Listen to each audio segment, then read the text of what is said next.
여러분들 혹시 가끔 야동 보시나요? 솔직하게 말하기가 조금 부끄럽겠지만 아마 많은 분들이 보실 거라고 생각합니다. 오늘날 디지털 시대가 들어서고 나서 성적인 영상에 대한 접근성은 더욱더 가까워졌습니다. 클릭이나 검색 한 번에 인간이 누릴 수 있는 최고의 느낌 중 하나를 얻을 수 있게 됐죠. 그래서 우리는 그 어느 때보다 쉽게 즉흥적인 쾌락을 느낄 수 있게 됐습니다. 하지만 이러한 콘텐츠를 과도하게 소비하고 무분별하게 보게 된다면 신경과학적으로 뿐만 아니라 다양한 방면에서도 문제가 생긴다고 합니다. 그러면 여기서 어떠한 문제가 생기고 무슨 일이 일어날까요?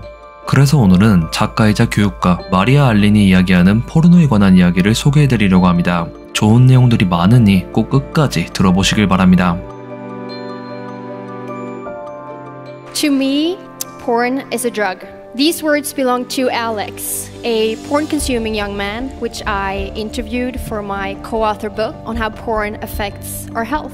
He was 6 years old when he first stumbled upon porn, and the images were so strong, he told me, he even had trouble sleeping afterwards. Today, he is 19 and still haven't been able to quit porn. It's like having sober periods with relapses, he explained, where I need more and more aggressive porn to experience the same kick.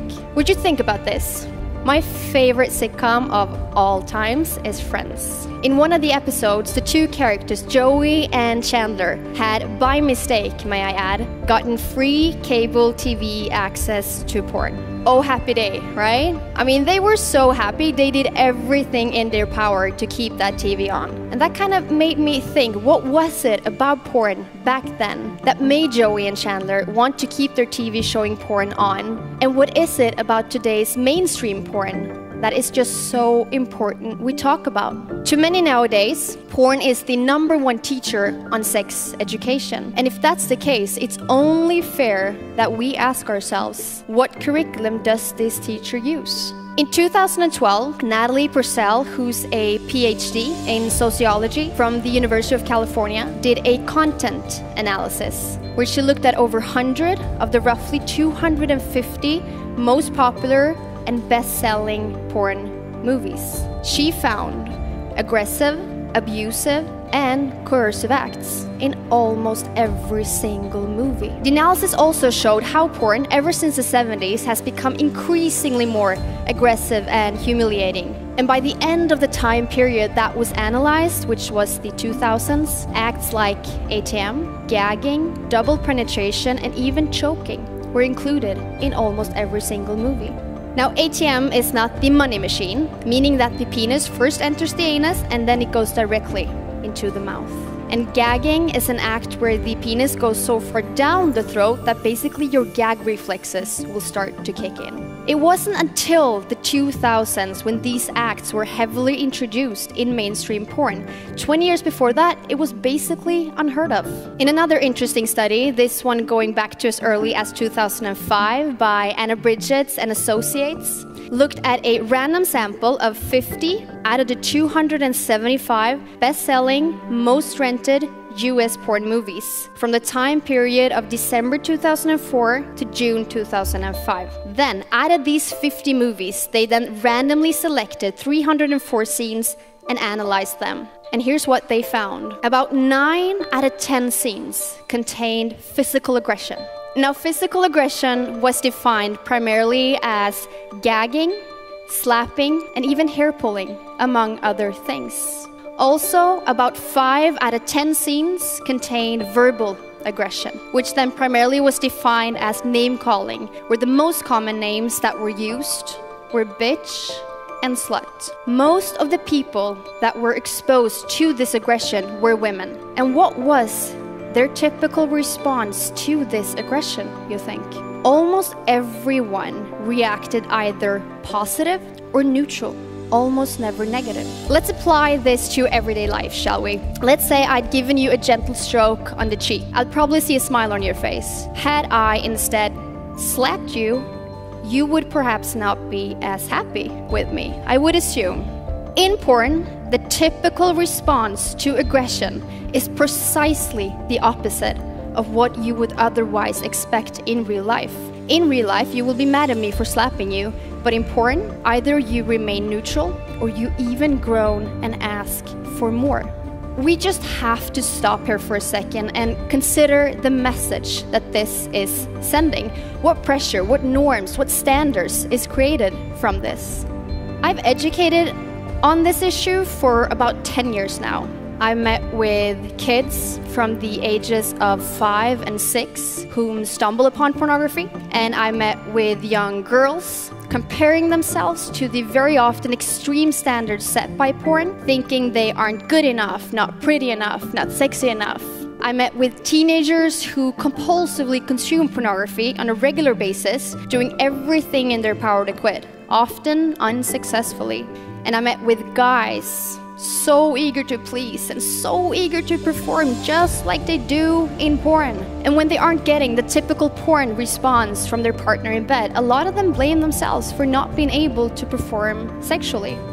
More than 50 years of research has shown us what porn causes. First, porn can produce attitudes, which then goes and trivializes sexual aggression. Research proves a strong link between porn consumption and acting out sexually aggressive acts like sexual assault.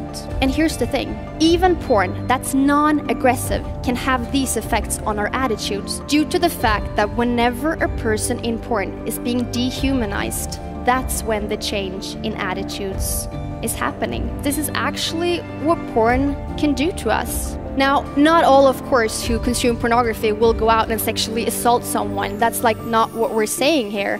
But the fact remains that for an alarming amount of sex offenders, porn was a triggering factor, leading them to be less sensitive to sexual aggression. This is not rocket science. This is basic human psychology. What we see often, we get used to. Let's go back to Joey and Chandler for a second. What was it that was going on inside their brains that made them so eager to keep that TV on?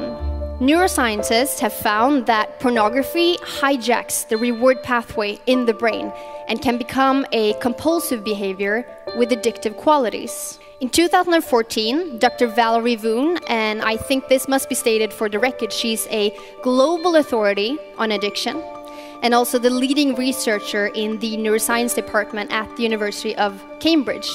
She released her long-awaited study, a study that provided groundbreaking results on how viewing porn affects the brain. And the study showed how compulsive porn users have real similarities on several levels to those addicted to drugs. The image that you see here is an illustration of a brain scan image that shows the brain activity of healthy volunteers when shown pornography versus compulsive users. And as you can see, when the compulsive users were shown porn, their response was much higher, indicating that they were both more triggered by the porn shown to them and that they also experienced a stronger urge for porn. So the compulsive users had a greater wanting for porn, but they still did not have a higher sexual desire and the liking for it, which is a finding that should debunk the myth that those who are compulsive porn users must simply be people with a greater sexual desire. Also, having a wanting for something but not a liking for it is a finding that really fits like a glove with the current definition of addiction. The facts are starting to pile up. And if you ask me, it's just a matter of time and research before pornography addiction is formally acknowledged. Okay, so I think you would agree with me that we definitely have a challenge here, right?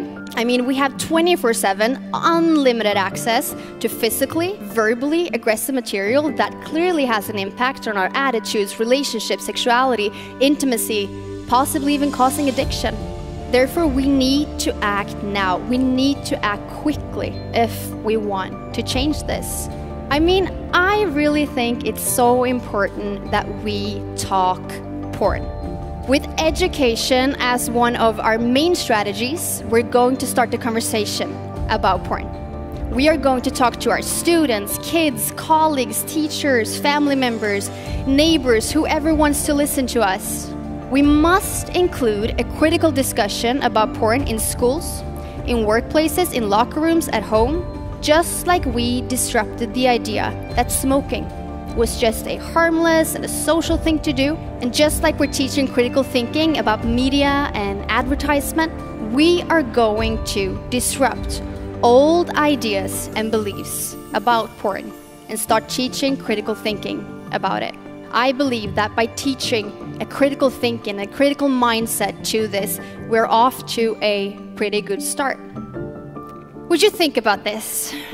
A society based on equality, based on consent, based on sexual health, where we get to explore and where we get to be curious and where we get to decide what we want, what we think is sexy, what turns us on. But to get there, we need to start the conversation about porn now. We need to anchor ourselves in research, stats, science, real-life stories. For too long, the health consequences generated by porn has been more or less completely ignored. But it's time we change that, which is why I'm leaving you with this. How are you going to talk about porn? 오늘은 작가이자 교육가 마리아 알린이 이야기하는 포르노에 관한 이야기를 소개해드렸습니다. 저는 개인적으로 포르노가 꼭 부정적이라고 생각하지는 않습니다. 누군가에게는 스트레스의 해소책으로, 누군가에게는 일종의 위안이 될 수도 있는 긍정적인 부분도 있다고 생각합니다. 하지만 모든 것이 그렇듯 과하면 문제가 된다고 생각합니다. 꼭 야동이 아니더라도 자극적인 것이 일상이 된다면 우리의 삶은 어떤 식으로든 변할 수 있습니다. 이것 없이는 세상이 돌아가지 않고 뭘 해도 즐겁지 않게 될 수도 있죠. 영상에서 마리아가 말한 것처럼 우리는 자주 보는 것에 익숙해집니다. 그리고 이를 더 크게 보면 우리가 보고 듣고 하는 모든 것이 우리를 만들어간다고 볼 수 있습니다. 글을 10년 동안 쓰면 작가가 될 수도 있고 운동을 10년 동안 하면 운동선수가 될 수도 있습니다. 꼭 될 수 있다는 건 아니지만 시간과 에너지가 들어간 이상 우리는 그것에 가까워지게 됩니다. 그러니 여러분들도 이를 잊지 마시고 오늘 하루를 의미 있게 만들어 보시길 바랍니다. 여러분들은 어떻게 생각하시나요? 감사합니다.